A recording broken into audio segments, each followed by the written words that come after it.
शेख मैं पूछना चाह रहा था, हम लोगों का मेहर तय हुआ था शादी के वक्त, तो हमारे यहाँ के सिस्टम है कुछ बाकी और कुछ नगद होता है।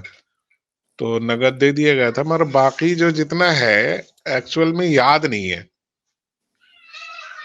कितना है। अब खंगालना पड़ेगा, कहीं ढूंढना पड़ेगा, तो मिल नहीं रहा है। तो तो क्या करें? मेरी वाइफ जो है ये कह रही है कि मुझे 50,000 रुपया मुझे दे दीजिएगा, तो समझिए मेहर आधा हो जाएगा।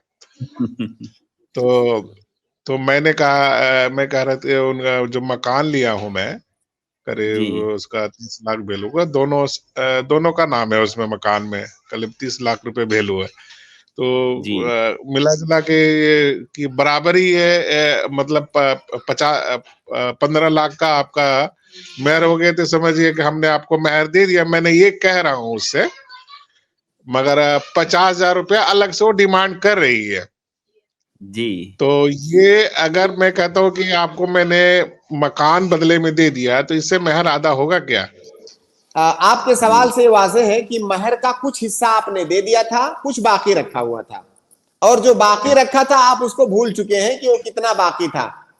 जी तो अब ऐसी सूरत में क्या करना है? जाहिर है मियां बीवी के दरमियान ये मामला आपस में तफाहुम और अंडरस्टैंडिंग से ही हल होगा। अगर आपकी बीवी कह रही है कि मुझे 50,000 दे दीजिए, मैं उस पर राजी हूं, और आप भी उस पर एग्री करते हैं, तो 50,000 दे करके आप आपके महर की अदायगी हो जाएगी।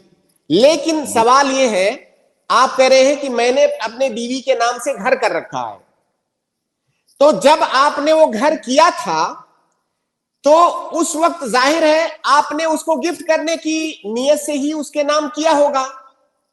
अगर आपकी नीयत यह थी कि ये घर मैंने अपनी बीवी को दे दिया, जिस टाइम भी दिया होगा आपने, तो जब आपने उसको दूसरे मद में दिया हुआ है, तो अब उसको महर थोड़ी बना सकते हैं जी भाई। उसको तो आपने अलग से दिया हुआ, पहले दे दिया, तो जब आपने दे दिया तो बीवी का हो गया वो घर। अब ये जो महर का मसला आया है आपका, आप दोनों कह रहे हैं कि इसको कैसे अदा किया जाए। आप कह रहे हो कि मैं वो जो गिफ्ट किया था उसी को महर मान लो, तो ऐसे थोड़ी होता है। वो जो गिफ्ट आपने किया था वो तो बीवी का हो गया। तो अब जो है आपको महर की अदायगी करनी होगी अलग से, अगर आपकी बीवी का मुतालबा है तो। और अगर आपकी बीवी राजी हो जा रही है कि नहीं अब मुझे अलग से कुछ नहीं चाहिए, तो मामला जो है खत्म है। असल में गिफ्ट नहीं किया है शेख, मैं खाली बता देता हूँ इस तरह से कि हमारे यहाँ हिंदुस्तानी माहौल में होता ये है ना शेख, कि जब आदमी घर खरीदता है तो या तो अपने अपने नाम पर ले लेता है, या बच्चों के नाम में से किसी पर ले लेता है, या बीवी और शौहर आपस में एक दूसरे के नाम पर रखती है, लेकिन वो रहती शौहर ही की प्रॉपर्टी है। तो उबैदुर रहमान भाई का ये कहना है कि उन्होंने जो घर लिया है वो कंबाइन है, दोनों के नाम पर है, वो दोनों के नाम पर रजिस्ट्री है, और तकरीबन घर वो 38 लाख के आसपास का है समझिए। तो उन्होंने कहा कि कम से कम उसकी वैल्यू घर की 30 लाख भी अगर हम पकड़ ले, तो मैं बीवी को ये बोल रहा हूँ कि वो जो घर है हमारे नाम पर, तो आधा मैंने तेरे नाम पे कर दिया, यानी 15 लाख रुपए मैं तुझे दे रहा हूँ उस घर के। तो ये इनकी सिचुएशन है। तो ये पूछ रहे हैं कि ये करना जायज है। शायद उबैदुर रहमान भाई यही सवाल है ना आपका? जी वाज़े ये सवाल यही है। देखिए, ये जो प्रॉपर्टी बीवी के नाम करते हैं या कंबाइन उसका नाम भी लिखवाते हैं, साथ में शरीक करते हैं, ये बात वही लोग बता पाएंगे कि वो ऐसा क्यों करते हैं। अगर वो इस नीयत से कर रहे हैं कि ये बीवी का है, तब तो बीवी का हो गया वो। और अगर वो किसी और वजह से करते हैं, कभी ऐसा होता है कि किसी से उनको बचाना है अपनी प्रॉपर्टी को, इसलिए बीवी के नाम लिखवा दो, तो वो बच जाएगी। उनका मकसद बीवी को देना नहीं है, और ये बात बीवी भी जानती है, वो भी जानते हैं। तो ऐसी सूरत में तो प्रॉपर्टी उनकी ही रहेगी।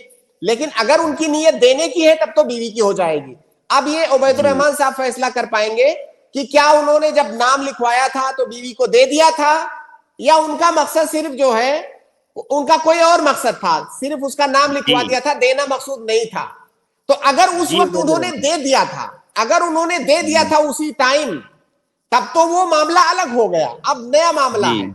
और अगर उस वक्त उन्होंने दिया नहीं था, और अब उसी 15 लाख में से 50,000 महर का कटवाना चाहते हैं, और फिर जो है 14.5 लाख जो है वो भी दे रहे हैं, तो बहुत अच्छी बात है।